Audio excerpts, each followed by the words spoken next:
Assalamualaikum warahmatullahi wabarakatuh. Kami dari kelompok 3, 2 Farmasi, akan mempresentasikan hasil diskusi kami mengenai koefisien fenol. Next.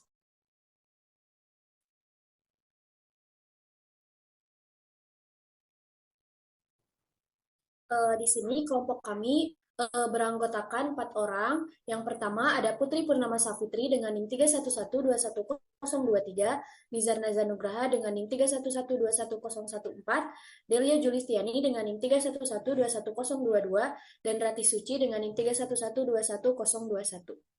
Next. Nah, apa sih disinfektan itu? Nah, disinfektan adalah senyawa yang dapat mencegah infeksi dengan jalan penghancuran atau pelarutan jasad renik yang patogen. Nah, disinfektan digunakan untuk barang-barang tak hidup. Atau lebih ringkasnya, disinfektan itu untuk menghilangkan, mencegah, atau menghambat pertumbuhan mikroorganisme yang dapat menyebabkan penyakit. Nah, disinfektan itu diaplikasikan untuk benda-benda mati seperti untuk meja ataupun alat-alat yang akan digunakan untuk praktikum. Next. Nah, berdasarkan mekanisme kerjanya, antibakteri dibagi menjadi 4 kelompok. Yang pertama ada menghambat sintesis dinding sel bakteri, yang kedua mengganggu permeabilitas membran sel bakteri, yang ketiga menghambat sintesis protein sel bakteri, dan yang terakhir menghambat sintesis atau merusak asam nukleat bakteri. Lanjut. Nah, adapun faktor-faktor yang mempengaruhi kerja zat bakteri, yang pertama ada konsentrasi, yang kedua waktu inkubasi, yang ketiga komponen media, yang keempat ukuran inokulum, yang kelima stabilitas pada temperatur inkubator, dan yang terakhir adalah derajat keasaman pH lingkungan. Selanjutnya akan disampaikan oleh rekan saya. Baik, terima kasih. Di sini saya akan menjelaskan mengenai slide selanjutnya. Nah, tadi udah disebutkan ya sama Nijar mengenai desinfektan itu. Nah, kan desinfektan itu yaitu senyawa yang dapat mencegah infeksi dengan jalan penghancuran atau pelarutan jasad renik yang patogen. Nah, desinfektan ini digunakan untuk barang-barang tak hidup, misalnya tadi ya meja yang gitu. Nah, selain itu, ada beberapa istilah yang digunakan untuk menjelaskan proses pembasmian bakteri. Yang pertama ada germisida. Germisida sendiri yaitu bahan yang dipakai untuk membasmi mikroorganisme dengan mematikan sel-sel vegetatif. Nah, tetapi tidak selalu mematikan sporanya. Yang kedua ada bakterisida. Nah, bakterisida ini yaitu bahan yang dipakai untuk mematikan bentuk-bentuk vegetatif bakteri. Yang ketiga ada bakteriostatik. Nah, bakteriostatik ini yaitu suatu bahan yang mempunyai kemampuan untuk menghambat pertumbuhan bakteri tanpa mematikannya. Yang keempat ada antiseptik. Antiseptik yaitu suatu bahan yang menghambat atau membunuh mikroorganisme dengan mencegah pertumbuhan atau menghambat aktivitas metabolismenya. Yang terakhir ada desinfektan. Nah, desinfektan ini yaitu bahan yang dipakai untuk membasmi bakteri dan mikroorganisme patogen tapi belum tentu beserta sporanya. Slide selanjutnya. Nah, di sini akan menjelaskan mengenai apa itu desinfektan dan antiseptik. Nah, jadi desinfektan itu bahan yang dipakai untuk membasmi bakteri dan mikroorganisme patogen, tapi belum tentu beserta sporanya. Nah, desinfektan ini hanya bisa digunakan pada benda tidak hidup. Contohnya tadi ya seperti meja. Nah, contoh desinfektan itu seperti hand sanitizer. Nah, untuk uh, antiseptik yaitu suatu bahan yang menghambat atau membunuh mikroorganisme dengan mencegah pertumbuhan atau menghambat aktivitas metabolismenya. Antiseptik pada jaringan yang sifatnya hidup. Contohnya itu seperti antis. Slide selanjutnya. Nah, untuk slide selanjutnya akan menjelaskan mengenai bagaimana cara kerja desinfektan dan antiseptik. Nah, untuk cara kerja desinfektan yaitu dengan cara menghancurkan dinding sel mikroba atau mengganggu metabolismenya. Untuk berbeda ya dengan antiseptik. Nah, untuk antiseptik sendiri yaitu yang memang ditujukan untuk desinfeksi pada permukaan kulit dan membran mukosa. Terima kasih. Saya kembalikan kepada moderator.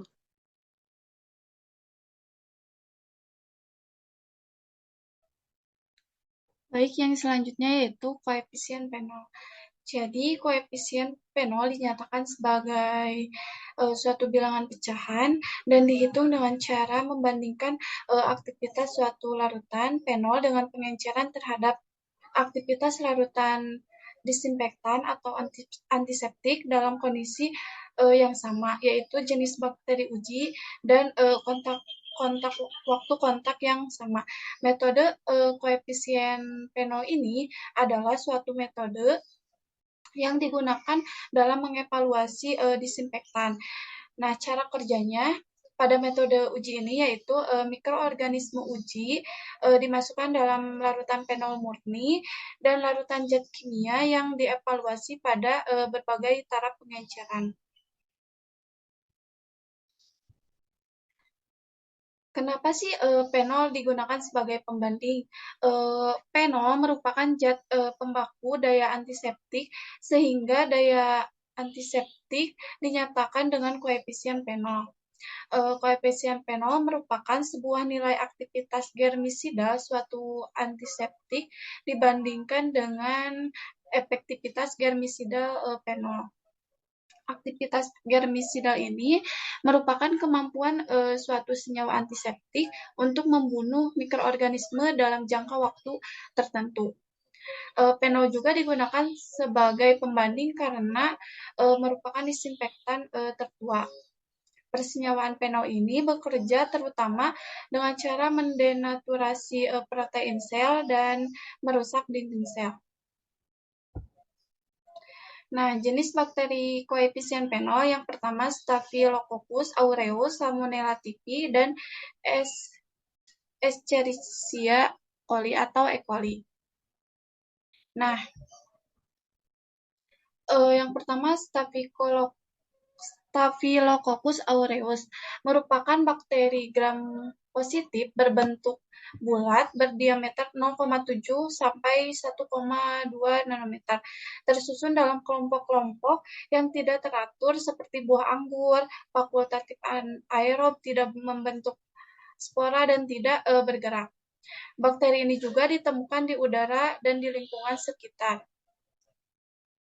Staphylococcus aureus yang patogen bersifat invasif menyebabkan hemolisis, membentuk koagulase, dan mampu meragikan manitol. Beberapa penyakit infeksi yang disebabkan oleh bakteri Staphylococcus aureus disebabkan dengan bisul, jerawat, impetigo, dan infeksi luka. Bakteri ini merupakan penyebab utama infeksi nosokomia, keracunan makanan, dan sindroma shock toksik. Koefisien fenol. Jadi koefisien fenol sendiri ini mempunyai efektivitas senyawa antiseptik dan desinfektan yang sangat dipengaruhi oleh konsentrasi dan lama paparannya. Jadi semakin tinggi konsentrasi dan lama paparannya, maka akan meningkatkan si efektivitas senyawa antiseptiknya sendiri. Dan begitu pun sebaliknya. Jadi semakin rendah si konsentrasi dan semakin pendek paparannya, maka akan menurunkan si efektivitas senyawa antiseptiknya. Kemudian si koefisien penol sendiri ini yaitu jika kurang dari 1 akan menunjukkan bahwa bahan antibakteri tersebut akan menjadi kurang efektif dibandingkan dengan si penolnya. Dan sebaliknya, jika si koefisien penol ini lebih dari 1, maka bahan antibakteri ya jauh lebih efektif dibandingkan dengan si penolnya. Kemudian nilai koefisien penol itu sendiri adalah di mana hasil bagi dari faktor pengenceran tertinggi disinfektan dengan faktor pengenceran tertinggi baku fenol yang masing-masing dapat membunuh bakteri uji dalam jangka waktu 10 menit, tetapi tidak membunuh dalam jangka waktu 5 menit.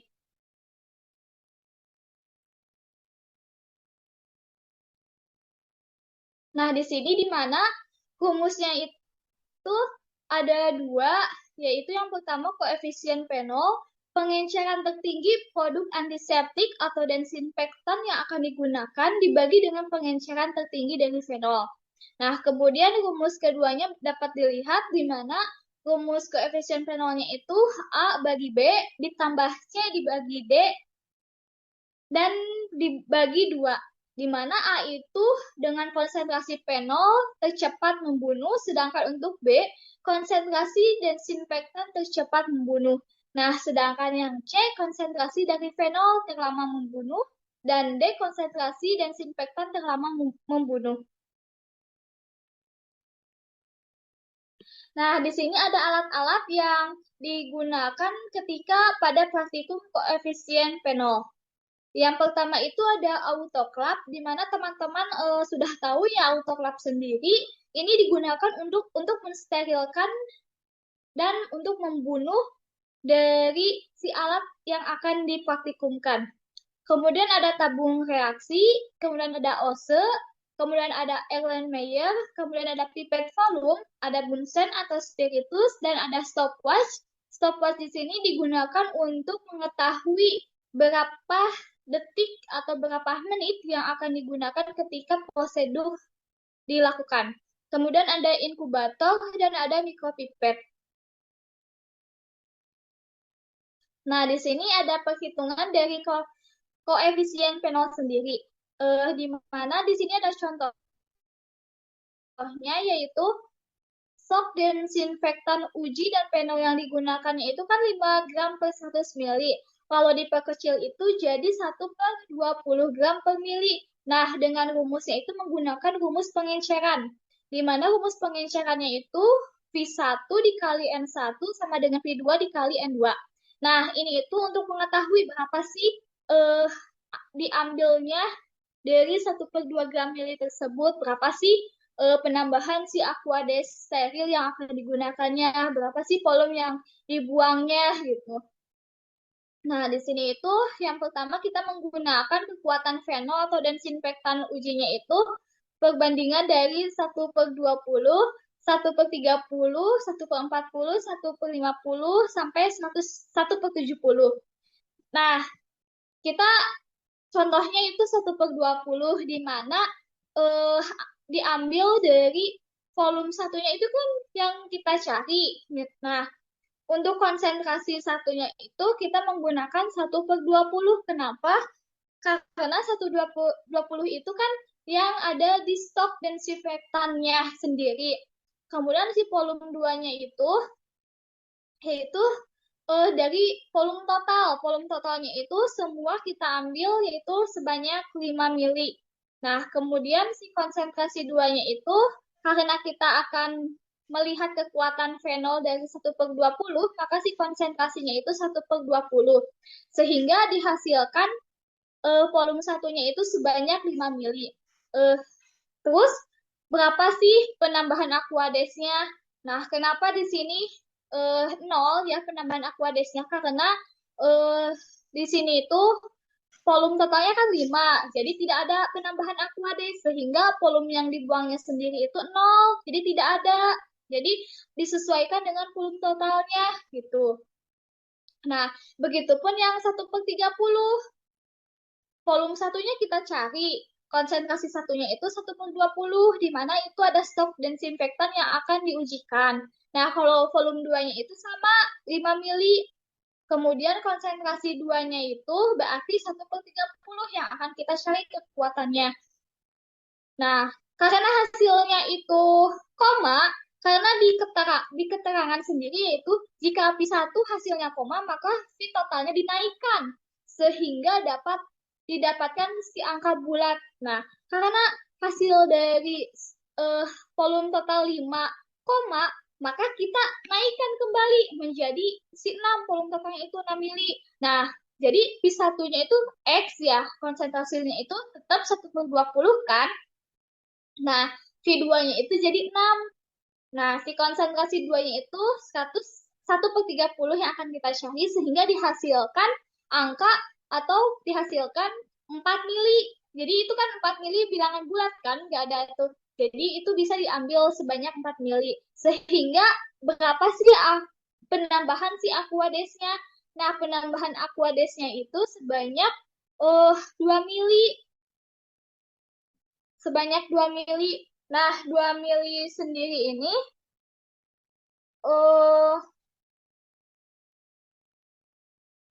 sebanyak 2 mili. Kemudian volume yang dibuangnya itu 1. Kenapa 1? Karena kan 4 tambah 2 itu jadi 6 kan? 6 mili. Nah, kita kan volume total yang akan digunakan dalam pengenceran itu kan sebanyak 5 mili. Berarti dibuang 1. Nah, begitupun yang 1/40, 1/50, sampai seterusnya sampai 1/70. Next. Nah, di sini ada prosedur uji koefisien fenol, di mana bagiannya itu kita kan membuat suspensi bakteri tersebut ya, membuat terlebih dahulu suspensinya bagaimana. Nah, di sini tadi udah dibuatkan, ini ada di sini ada tabung A, tabung B, tabung C, sampai tabung F, di mana tabung A itu kan yang 1/20, tabung B 1/30, dan seterusnya sampai F, yaitu tabung 1/70.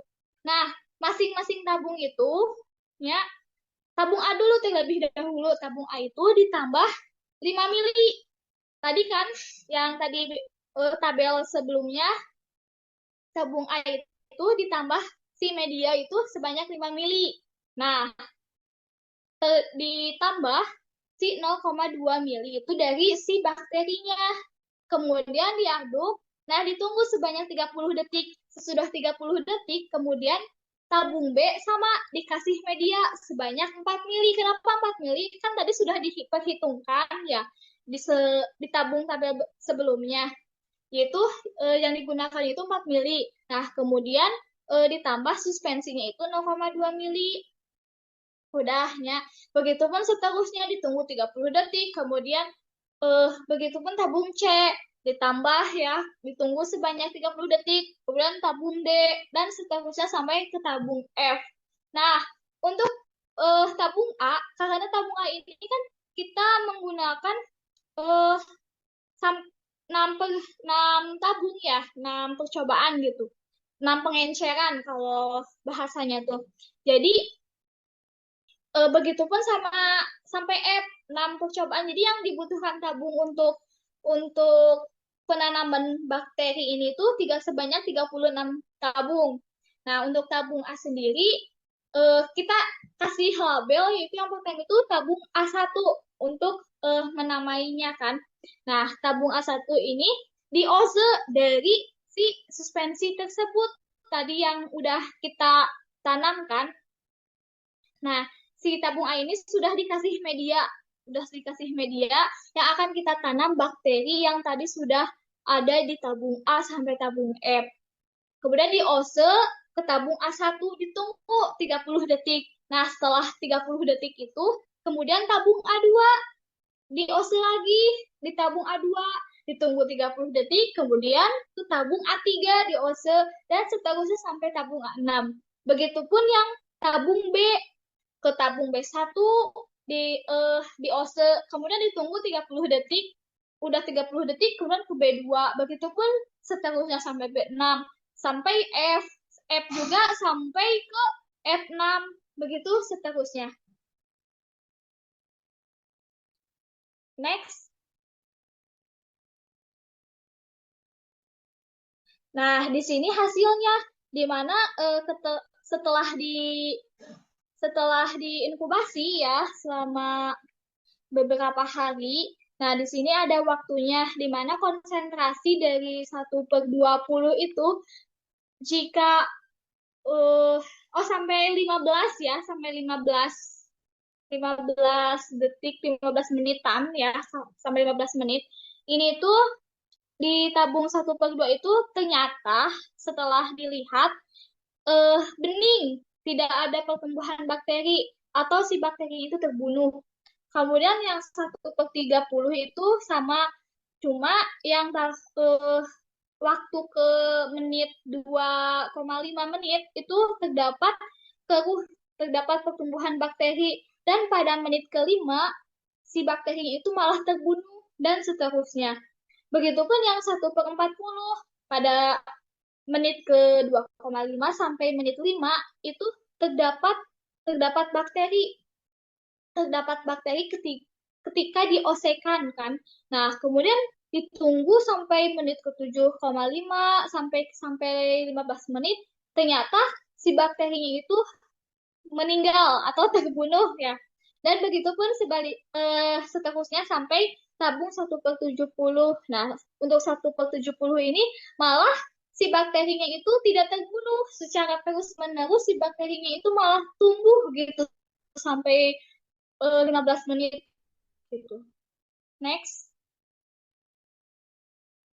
Nah, kemudian untuk desinfektan uji sama ya kayak yang tadi, tetapi perbedaannya itu di menit, bukan menit, di konsentrasi 1/70, di mana pada menit 15 ternyata si tabungnya itu atau si bakterinya tersebut terbunuh sehingga tidak ada pertumbuhan bakteri.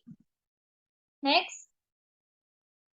Nah, kita masukkan karena kita menggunakan rumus yang ini ya, yang perbandingan, kita masukkan ke rumus ini di mana next.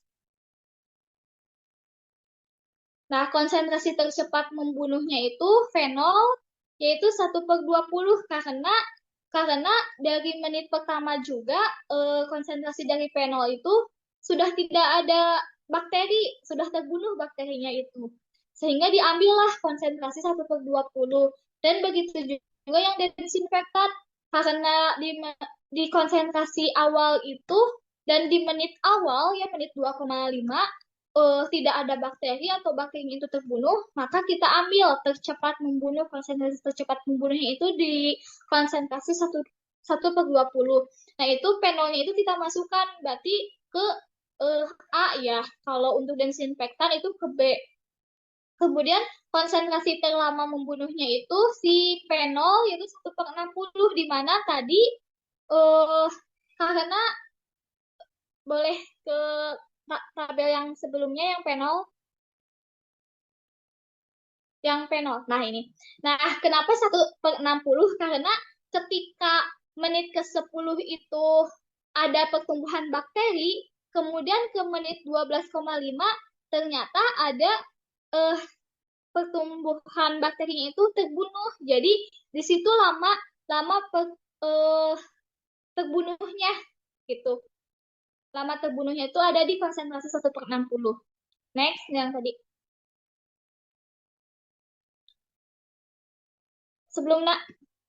Nah, untuk konsentrasi terlama membunuh desinfektan ada di 1/70 yang tadi. Karena menit ke-10 itu yang terbunuhnya. Nah, next. Nah, untuk konsentrasi 1/70 kenapa digunakan? Karena pas menit 15 itu si bakterinya itu terbunuh. Sedangkan untuk 12,5-nya itu masih ada bakteri hidup gitu. Jadi kita menggunakan konsentrasi terlamanya itu 1/70. Dan kita masukkan ya 1/20 dibagi 1/20 ditambah 1/60 dibagi 1/70 dibagi 2. Nah, dihasilkan yaitu 1 tambah 1,142 dibagi 2 yaitu 1,07 kali fenol. Jadi koefisien atau konsentrasi dari si ini tuh sebanyak 1,37 kali dari fenolnya sendiri. Jadi hasilnya itu jauh lebih efektif. Jadi si desinfektan atau antiseptiknya itu jauh lebih efektif dibandingkan dibandingkan dengan si fenolnya sendiri gitu. Jadi kurang efektif. Soalnya lebih efektif karena kan lebih dari satu ya. Lebih dari satu, jadi lebih efektif dibandingkan dengan yang fenol tadi. Adapun berikut link video dari hasil diskusi kami mengenai fenol. Mungkin dicukupkan sekian dari kelompok kami. Mohon maaf bila ada kesalahan. Wassalamualaikum warahmatullahi wabarakatuh. Waalaikumsalam warahmatullahi wabarakatuh.